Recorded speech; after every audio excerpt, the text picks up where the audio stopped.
สวัสดีครับมาชมแนวทางหน่อยปกติเนาะครับเนาะวันนี้เนาะครับเนาะ8189เนาะครับมันเข้ามาเนาะครับเนาะ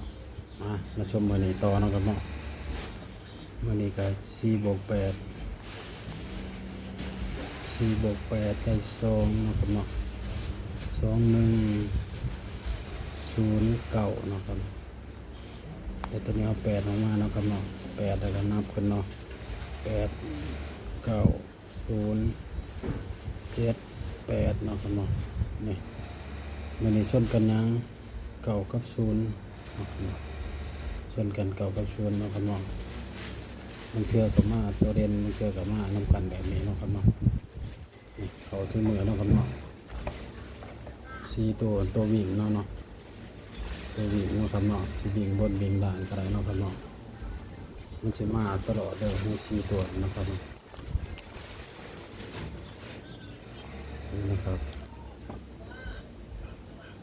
คลิปนี้ก็จบไปสำเร็จแล้วครับเนาะคลิปหน้าพบกันใหม่เนาะครับเนาะจะมาสงวนเนาะภายใน4ตัวเนาะครับเนาะถ้าส้นกันแบบนี้มาเนาะครับเนาะคือตัวนี้เห็นบ่ส้น091มาถึง1มาถึง1มาถึง8มันเทียบกับออกนั่นนี่เนาะครับเนาะมันเทียบกับออกแต่ภายใน4ตัวเนาะครับสูตรตัวนี้บ่ค่อยรุดเนาะครับเนาะสูตรน้อยปกติใช้ได้ยาวเลยเนาะครับเนาะ